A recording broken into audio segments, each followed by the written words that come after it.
If your team got guaranteed money, tell them call me. Whoop. Make me say, my. I done been around the world. Yeah, I was made for this. Player Performance with J.A. Cavalier. Welcome to NBA Player Performance, Thursday, October 31st, 2024, the Halloween edition. Some big games tonight on this card. Today we have for you the prop master Luke Shuey, Downtown Junior Brown, Coach Rick, and myself, the Shark. Big conversation today, top picks, analysis, and hype. Before the show starts, be sure to head on over to ylose.com, YLOSE.com for all packages, parlays, and VIP plays. Make sure you drop a like on this video, thumbs up, leave a comment if you like the content. If you have plays, I will interact with you guys in the chat below. Now let's get into the plays and let's dominate. Bucks at Grizzlies, 8 o'clock in Memphis. Out of conference basketball on this Thursday. A lot going on in this game. Both teams not performing well in recent history. Memphis laying a complete egg last night to Brooklyn. Milwaukee seemingly laying eggs all year. You want to buy low on both teams. We got Luke, the prop master, in the house. He's honed in on first-year Milwaukee Buck, Gary Trent Jr. Buy low in his market, taking points over 11.5 tonight. Yeah, I love it. I think the books actually show this as a quality spot for the over because Trent is averaging just a flat 10 points per game this season through 4 games. Nothing special. He's getting up only about 7 shot attempts per game, but he has to play a bigger role. That's why they brought him in the offseason. He's an elite shooter. He shoots 39% from 3 with 6+ attempts per game throughout his entire career, 14 to 18 points per game his last 5 seasons in Toronto. And without Chris Middleton, he's gotta be a bigger part of the team. If he's not, heck, Giannis might be out of town, as we heard this morning. There's some rumors swirling. I think Trent steps up here in a big spot. As people might look at his stats and take the under. The books put his over at 1.5 points more than he's averaging. I think that says something. He should, according to my analytics, put up about 15 tonight. So let's take it and let's hit the over, which I think trends with what you guys were looking at overnight. Yeah, without question. Our top play here, and this is going to be an interesting conversation because we're seeing significant market steam on the game overnight. Really started about 2 a.m. all the way through this show, but we have the over at 224.5. It is now 232.5, and we were saying off the air, this is very much like college basketball steam. You don't see steam like this in the NBA very often, and I think it really is symptomatic to a bunch of moving parts in the game. But Coach is on it. I'll throw it to Coach for a few comments, and then I will elaborate further. Yep, thank you. I like the over. I loved it at 224.5 where it was at last night for a couple of reasons. And, I think you guys have hit on some of them. The Bucks don't play great defense right now. What is that? I don't know. Is it Middleton not in the lineup? Maybe it's Doc Rivers. Maybe it's a combination of all that. But they're giving up a ton of points. Memphis, I know they're on a back-to-back, but they play at a frenetic pace. So I happen to like the over, but then all of a sudden, it looks like sharps are pounding that thing like a virgin on prom night, right? And, now all of a sudden it's 232, so I don't know if I like 232.5, but, I did like it at 224. Yeah. And, that's another snapshot to something where we like to discuss more so off the record, but we'll put it on here. Sports betting is 24/7. You want to get the best market movement and the best line. But just jumping off of that, the reason why I love this over, you got to go back over the last 2 years with these teams because the rosters have been so vastly different. Of course, last year, Ja Morant didn't play a lot of basketball, off the court issues, and then an injury. But those games last year did have very low totals. 113, 110, and 111, 101.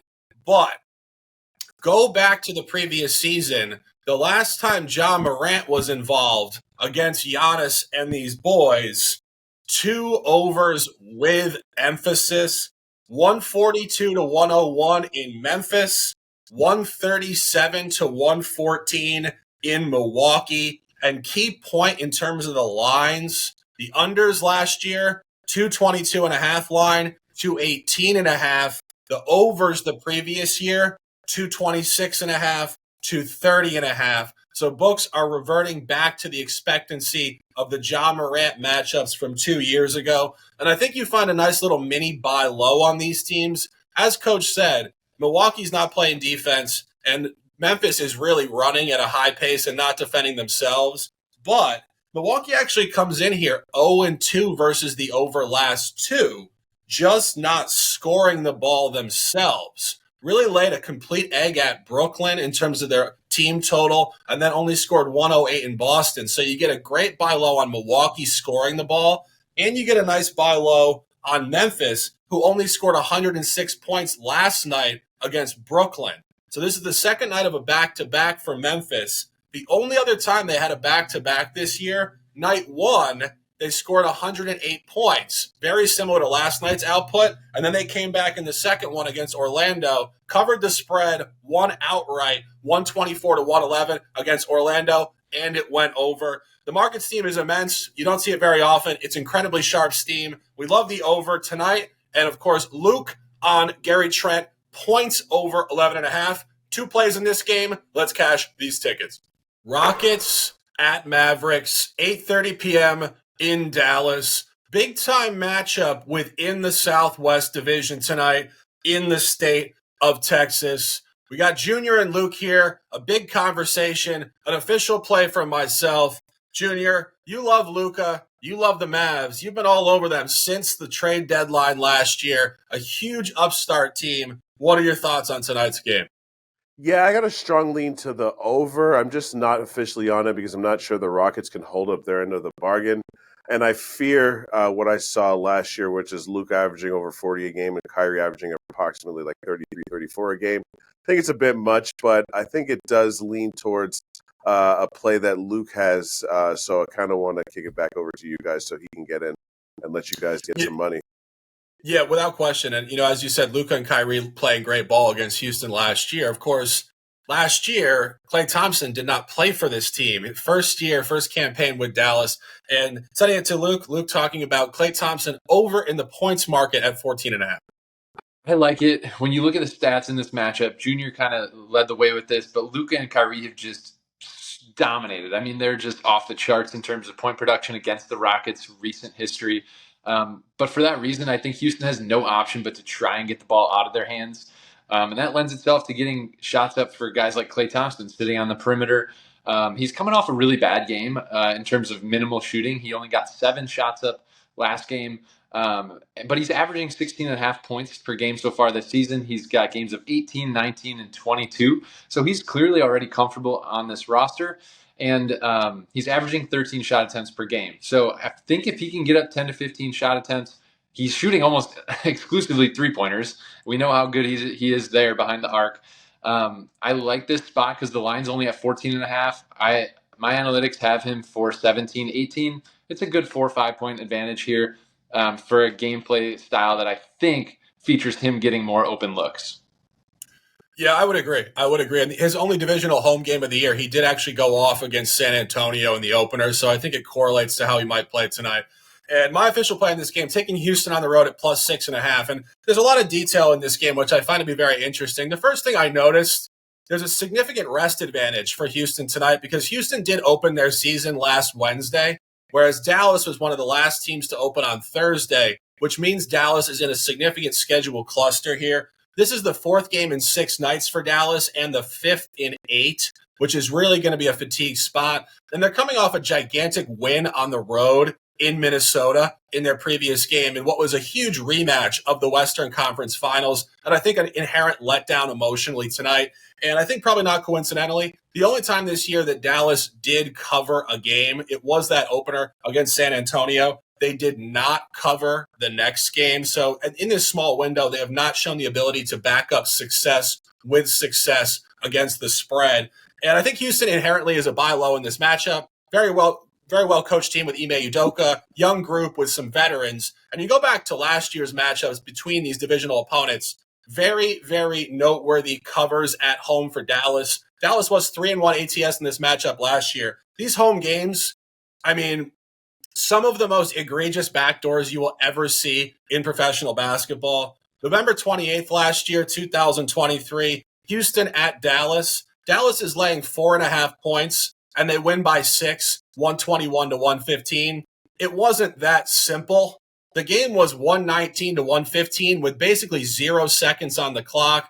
Alperen Sengun fouls Luka Doncic with 0.0 seconds left. The refs go over to the review booth or the review camera. 2 free throws that have no consequence to the final of this game. They come back and they say, Luka, you're going to the line. There's no time on the clock. 2 free throws. He hits both and they cover the spread. I had Houston in that game.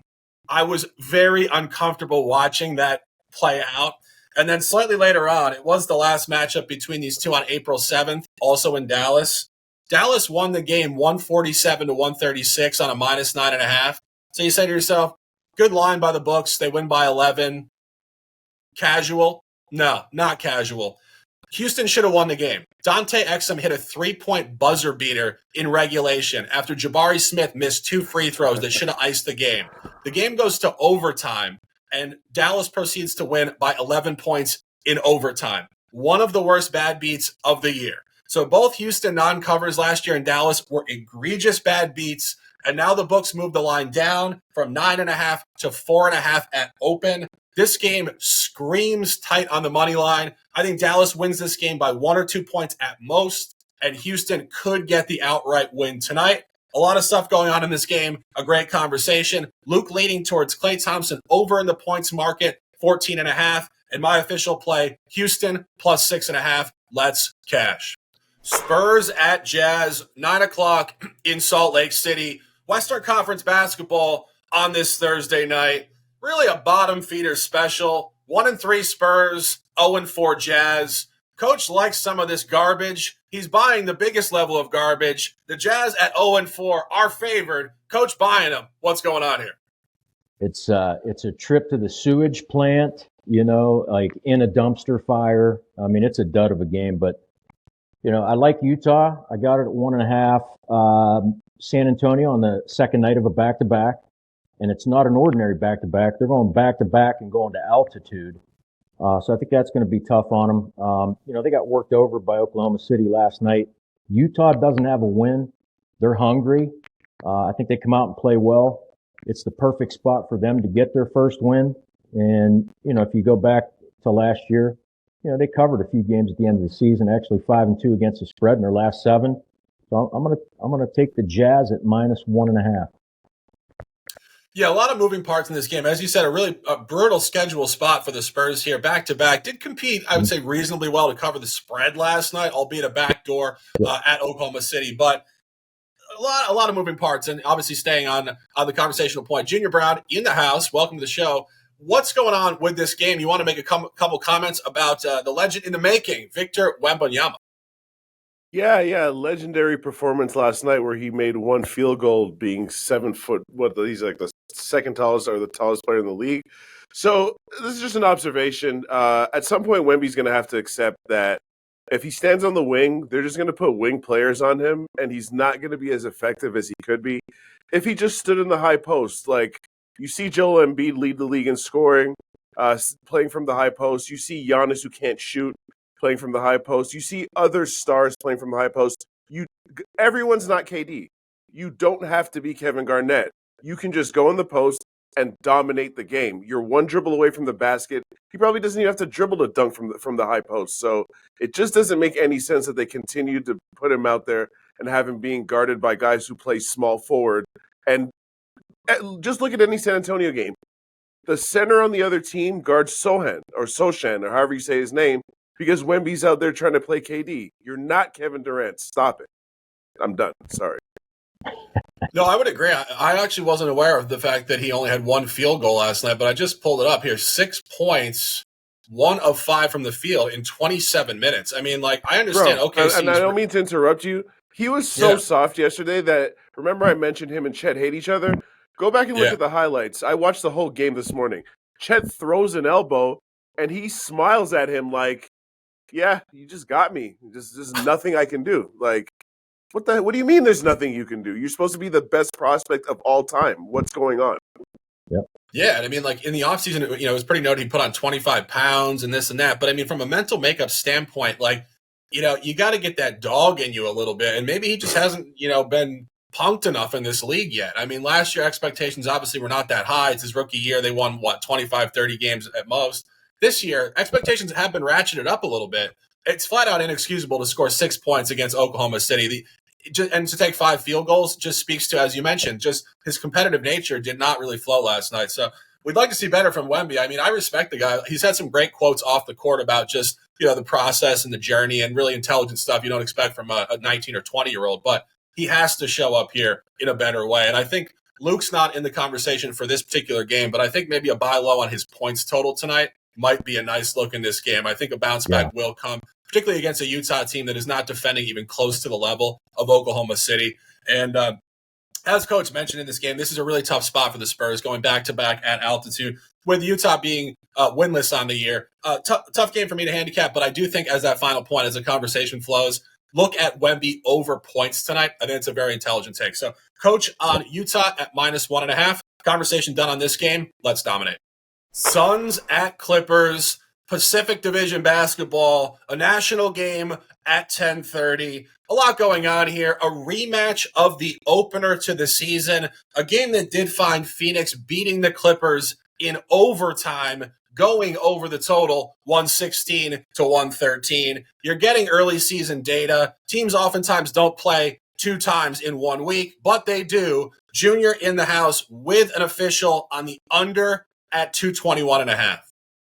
Yeah, I like the under here because both teams are right now winning with defense and also playing at a relatively slow pace.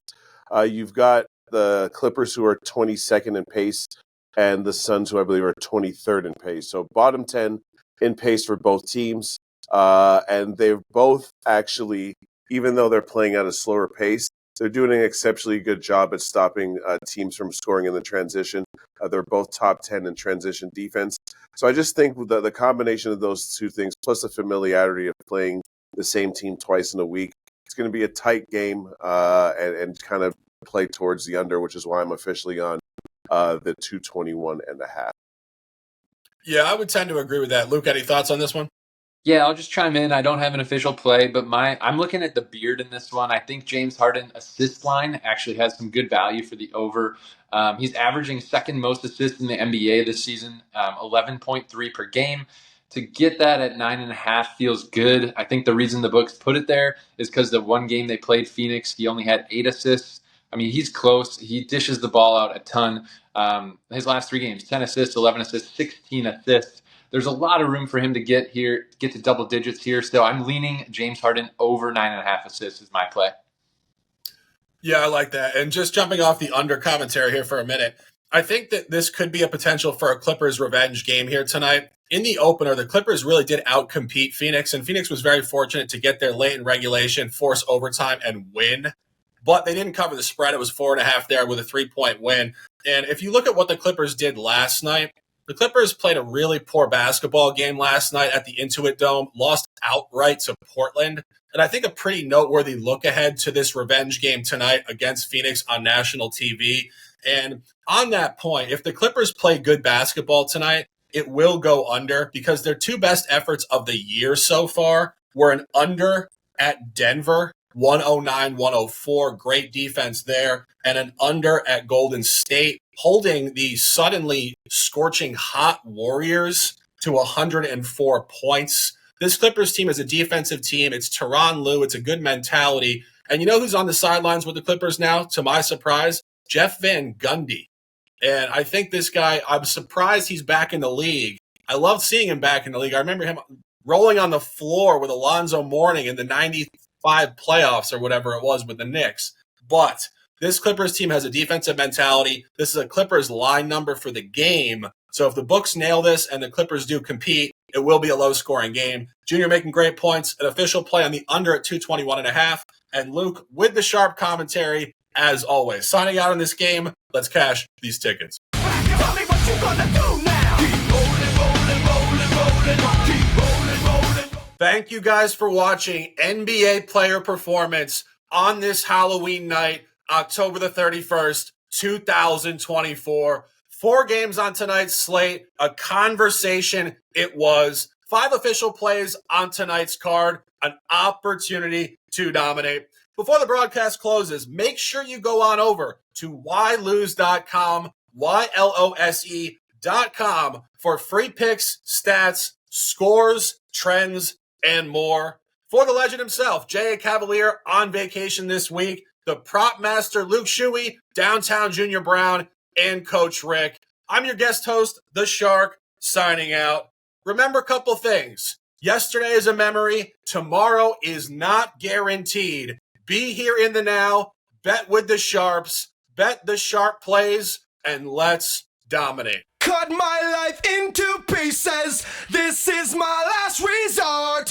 Suffocation, no breathing. Don't give a fuck if I cut my arm.